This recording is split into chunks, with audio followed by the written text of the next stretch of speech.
तो आज माँ कात्यायनी का दिन है। तो ऐसे सप्त देवियाँ हैं।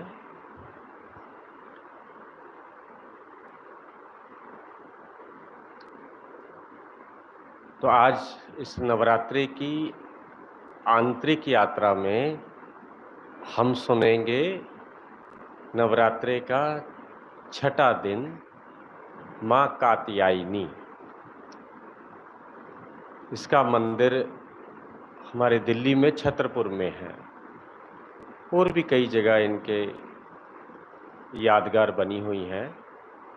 ये आप सबको बताया भी था कि जो हम ज्ञान में आने से पहले हमने सोचा देवी हमारी मनोकामना पूर्ण करेगी बाहर की। ज्ञान में जब नए नए आए तो पता लगा बाबा ने हमें देवी बना दिया इररिस्पेक्टिव ऑफ बॉडी, कि हम भी इस नवरात्रों की वो देवियां ही हैं आत्मा रूप में जो बाहर वालों की देवा हमने पूरी करनी है।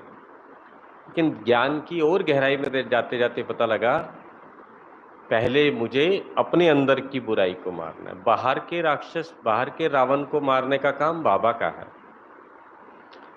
तो कल हमने सुना था स्कंद माता, आज सुन रहे हैं कात्यायनी। कहते हैं एक ऋषि थे, उन्होंने भगवान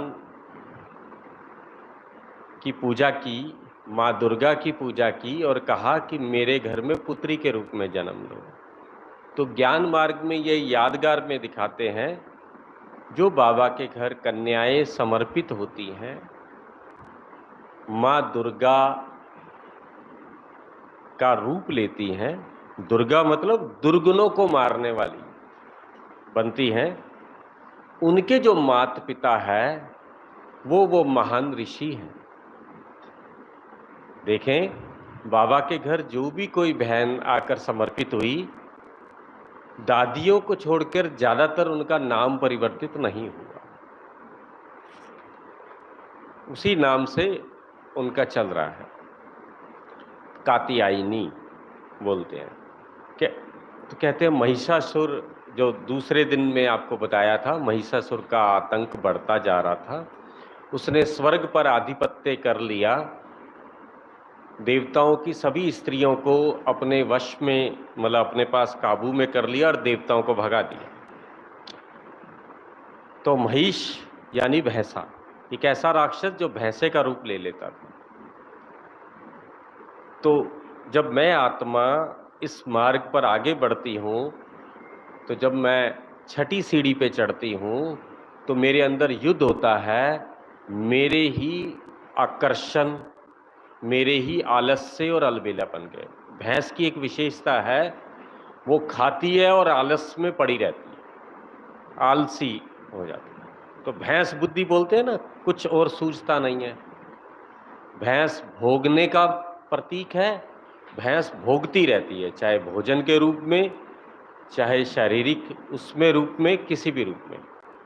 और कहते हैं भैंस को जितना मर्जी नहला लो, जितना मर्जी साफ सुथरा कर लो, जहां तालाब देखेगी उसके अंदर घुस जाएगी। और अगर एक बार वो घुस गई तो उसे बाहर निकालना बहुत मुश्किल होगा। तो हम भी यहाँ बाबा आकर हमें देवी बनाता है, लेकिन हमारे अंदर के पुराने संस्कार जो भैंस जैसे हैं, महिष, वो हमें फिर खींच लेते हैं, बार बार हमें अपनी ओर खींचते हैं, आलस में, अलबेलेपन में।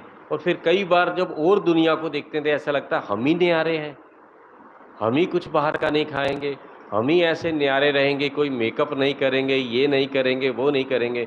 तो वो बाहर की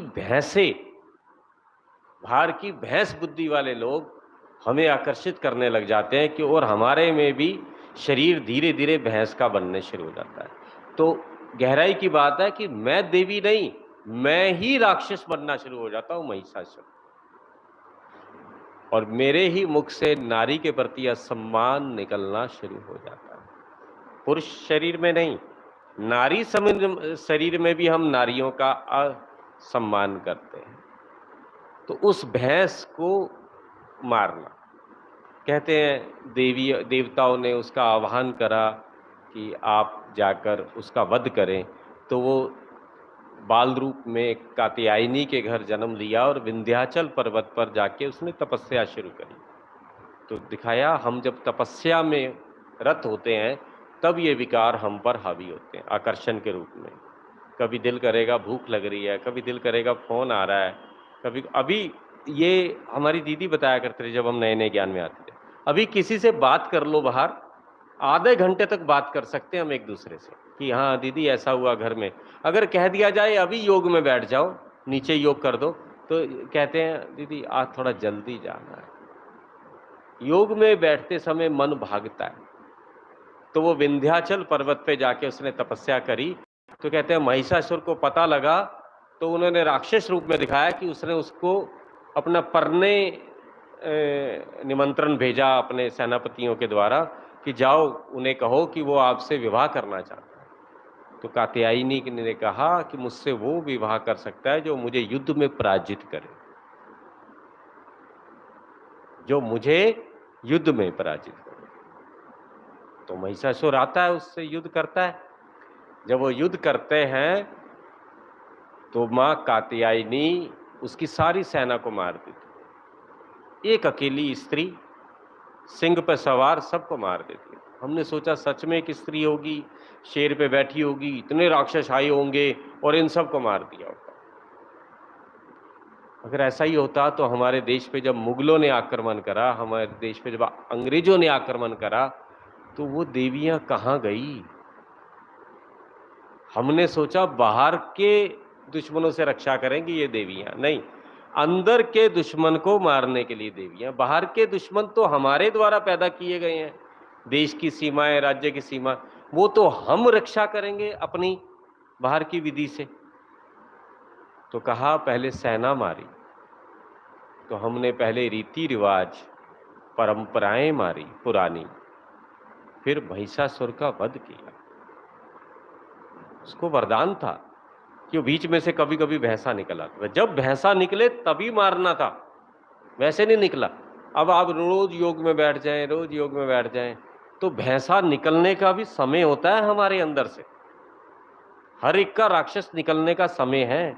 किसी का सुबह सुबह अमृत वेला भैंसा निकलता है बाहर, सोने के लिए उसे प्रेरित करता है, सो जा सो जा। किसी का बाहर भोजन को देख के भैंसा निकलता है, खा ले बाहर का। किसी का विकारों को देखकर भैंसा उत्पन्न होता है।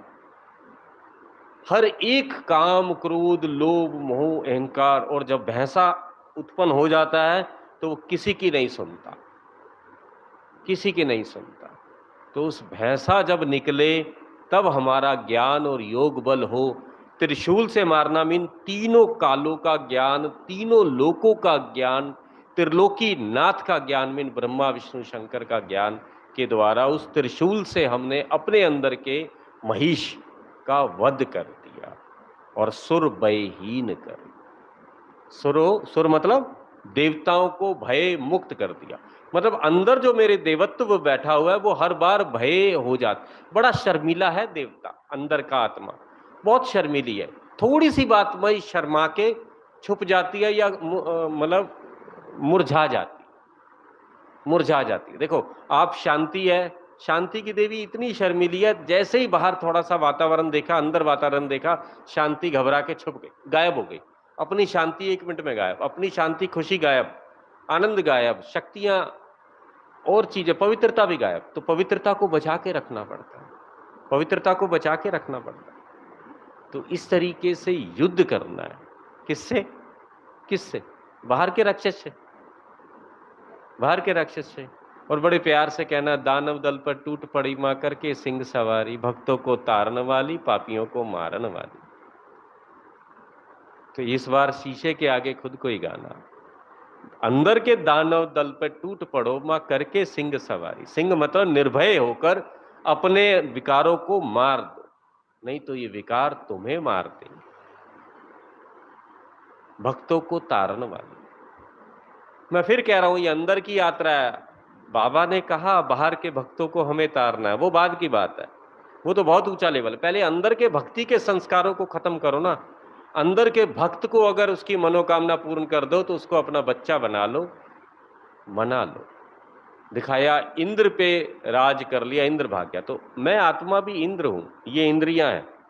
ये इंद्रियां जब मेरे ऊपर हावी हो जाती हैं तो ये राक्षस बन जाती हैं, और जब मैं इन पर हावी हो जाता हूं, कंट्रोल कर लेता हूं, तो मैं इंद्र बन जाता हूं। इंद्र हमेशा स्वर्ग पे बैठा है यदि सिंहासन पर है।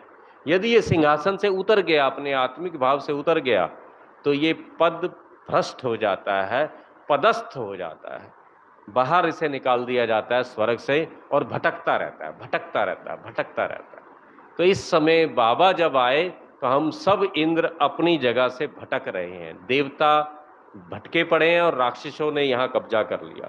कभी काम विकार आके बैठता है, कभी क्रोध बैठता है, कभी लोभ बैठता है, कभी मोह बैठता है, कभी अहंकार बैठता है, और अहंकार बैठ के हमारे इंद्र को दर बदर भटका रहा है।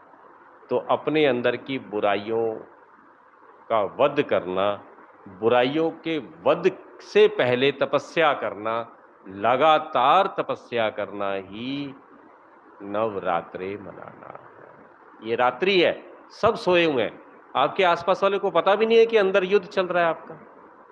सोचो, सोया हुआ व्यक्ति जा रहा है मंदिर में और आरती करके, सोया हुआ ही घर आ रहा है,